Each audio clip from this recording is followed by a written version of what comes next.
to understand how the emergency stop works in a UK practical test.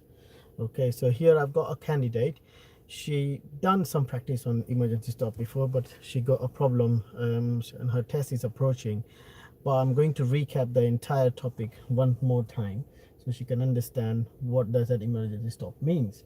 So in the during the test in the UK for the practical test, the examiner, if he or she wants to do an emergency stop, then they will ask you to pull up on the left hand side in a safe and convenient place like this, and they will give you a debrief, a brief, the brief for the emergency stop. Okay, so they're going to say something like this: all right, Mr. X and Y, we are going to do an emergency stop in a minute. So for that, myself, I'm going to look over my shoulder, and just to make sure the final safety check, there is no vehicle coming behind us which can be obstructed by our emergency stop. If it is safe to do so, then I will say stop, and I will raise my hand as well, just underneath of a mirror like this. Okay, so when you heard me saying stop, I would like you to stop the car in a full control. Do you understand this? And you will say yes, and then you will repeat again that please do not respond on my gesture when I'm looking over the right shoulder. Okay, when you heard me saying stop, or when you see my hand stop, then only stop the car.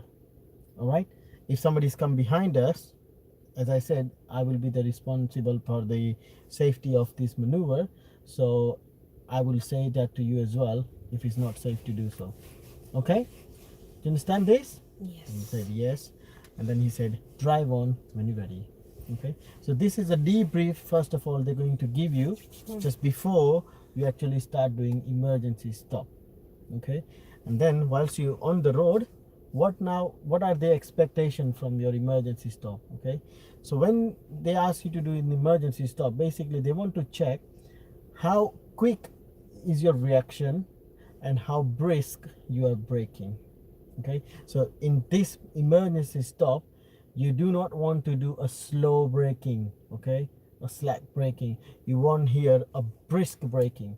Just remember your old days when you started to learn the car, and the way when your instructor is telling you to stop and you was just applying the full pressure on the brake and you stopping the car, and then eventually your instructor work around with you and understand you make how to use a brake by smoothly and slowly pressing on the brake. But in this particular one, you want to repeat your same what you were used to do it before. Okay, so when he says stop, between this to per, you have to fully brake the car and stop the car in the middle of the road. Okay? So why they want to check this is because if somebody comes right in front of you, how are you going to save their life? Okay, so at that point you do not have to worry. In real life, I'm talking about, if you put the emergency, if you need it, then if you do the emergency stop, you're not supposed to be worried who's coming behind you. So just only particularly this particular stop, you're not actually watching your any mirrors. You're focusing on the road ahead. Your hand's supposed to be on the steering wheel and briskly brake. Now, when I said do not check your mirror, that doesn't mean you don't know who is coming behind you, or you don't need to worry about them as well, even if you know. So first of all, you should have known roughly who is behind you, because normally between 0 to 6 seconds we are checking all the mirrors, we are updating all the mirrors, right? So particularly this one, you should have known that who is behind you, because you must have checked your mirror between 0 to 6 seconds. Okay, but as I said, do not worry about them, because when you briskly brake, generally when you're driving someone from behind someone, you need to leave 2 second gap. If it's a dry weather like this, if it's a wet, then 4, and if it's icy, then it's a 10 second. Okay, so generally if you brake suddenly, then person behind you, he has to have enough room for himself. That's his responsibility, by the way. Okay, so if he come and hit you from the back, ideally it is not your problem, because he's supposed to leave a clearance, enough safe distance from you to drive when he's generally driving. but don't think that, oh Sanket, why are you telling me every time when I'm briskly braking on a main road?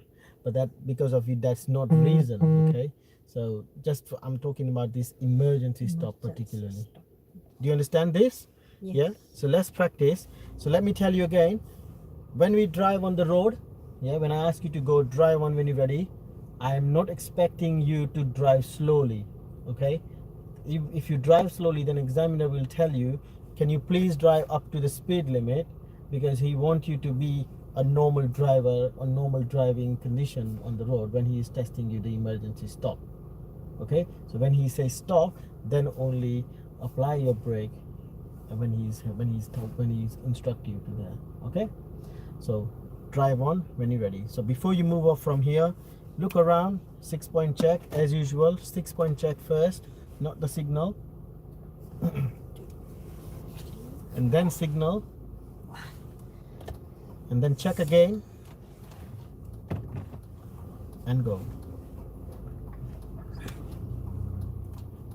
So drive as normal. Okay, come on, let's go.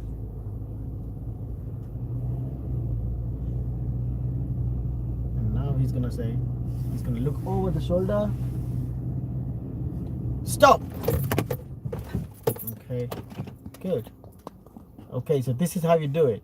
So don't be rushy to put the gear in a parking mode, or if it's a manual car, then on the neutral. Okay, don't worry about that too much. Focus on your stopping first. It was a good stop, but I'm not 100% satisfied. Okay, so let's do the stop again, and then I'll tell you what to do after you do that. Okay, so let's just drive on from here. So just look around once and go.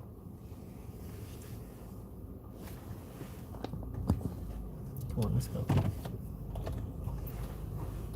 Good.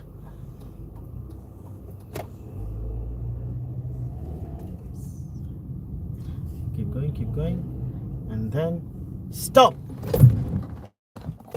Perfect. You see my camera's moving as well. So this is how you want to stop. Okay, briskly brake. Imagine if somebody's right in front of you, how are you gonna save them? All right, so once you stop, don't lose your brake, but put the gear stick in parking mode, and then leave your foot brake. Okay, now he's gonna say, you can also do the handbrake. Okay, it's a good thing to do when you parked yourself in here. And then he's gonna say, drive on when you're ready. So you're gonna put the gear stick in the driving mode first, and the handbrake down. Surrounding check. Now a lot of students, they fail because they don't do this 6-point check.